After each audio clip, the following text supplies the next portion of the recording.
kalungsuranon maayong hapon diha kita karon naluka gikan sa lungsod sa Kananga ug ato nasaksihan ang matawag nga relaunching meaning Casco, no? Kooperatiba din sa Kananga. Karong hapon na ato ikauban ang Chief Executive Officer sa Casco, si Sir Joe Mosquite, aron natong mas mailhan kung unsa kining Casco. Sir, mayong hapon, sir. Hapon, sir. Sir, relaunching sa kanang Casco, no? Unsa kining Casco, sir? Kananga Savings and Credit Cooperative, Casco.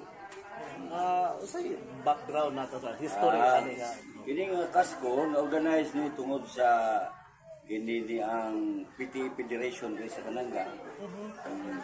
Kita magod na mo nga magkinahanglan ang mga katawhan o mabutangan silang kapital, makahuam po sila, ba? Na sa ilang experience, makahuam sila pero taas makaitubo. So nga nung di na mala magbuhat o kooperatiba para kana na ang kita, para po sa mga membro. So, kanos alin nato na forma sa Casco? Na-organize yun na mo itong December 14, 2019. 2019. And from 2019 until today, sir, unsa na takadak? Nanino, nino to kung pagsugod ba, ako na ta kay abot na itong membro atong almost 500 itong membro. Nagsugod na 2019, tapos na-restore pa sa Cooperative Development Authority January 2020. Pagka February, nag-launch ta, nag-operate na ta. Tudagan ang mga membro. Kay ang ato ko target dire tanang sektor. Na yung mga kanang farmer, na yung mga pod kanang ang mga vendors, nga orang uban pod nagtrabaho, nga ba? Tudagan, no? Tanan atong nga pwede ra mo solve diba? Pero tungod sa pandemic, nahunong to. Nahunong in 2020 gapon.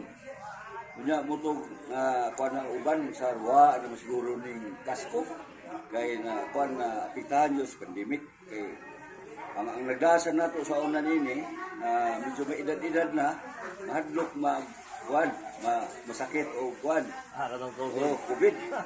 Mamatay niya kuno siya. Madlok siya mamatay, gusto mo siya malangit. gusto ko malangit. Ay, kahit mamatay. Encourage yun ang tanang kaning mga entrepreneur, no? Mga tao sa isang asa silang dapita kay kini nang ako gyud nakita nga sa akong experience for more than 30 years in cooperative movement. Ako gyud nakita nga mo ra gyud mo bangon kanatong tanan, no? Magkahiusa, magtinabangay ba? O kawa madamay mo kung magtinagsa. Kay tungod sa akong kakabos, ang imong 5,000, di mo na negosyo. Pero ngayon 5,000, imo 5,000, 3,000, so mudako na. O pwede na kakanegosyo kay makakuha mo na yung dagdag ko, ginala ba? So, muna, ako encourage nga, kuhan yun, musod yun sila mga kooperatiba. Pero pilion nilang kooperatiba nga, doon lagi puso para sa mga membro. Di na may mga kooperatiba nga, kanang kwarta-kwarta lang. Kinahanglan doon lagi siya konkretong plano para sa mga membro. Para ma-happy ang mga membro. In order nga ang membro ma-happy, kinahanglan usa sa imong baton is i-enrich nimo ang iyang economy. So, asinso ang ating buhi. Ikaduha, kinahanglan nga maayo ang panglawas sa imong mga membro. So, kinahanglan mo imo silang taga-advisory sa maayo para ma-maintain ang mga panlawas atong proteksyonan ng environment tanan-tanan. Ikatulo, enrichment of better living. So kinahanglan yun happy. Kay kung ingon sila nakay kwarta, nasakit ka, wa gyapon. Nya nakay kwarta, nasakit ka, buwag pas pamilya, samot. Way labi. Mo nang kaamong sa pobrehon.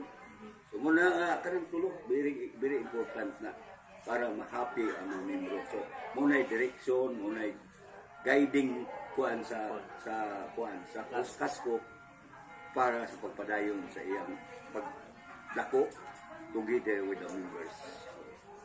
Sir, thank you kayo, sir. Thank you kayo. Salamat.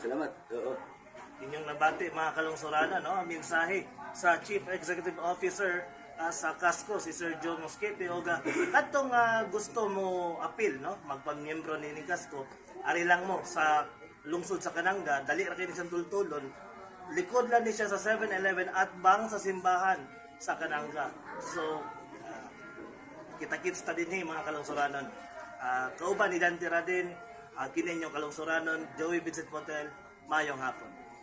Thank you.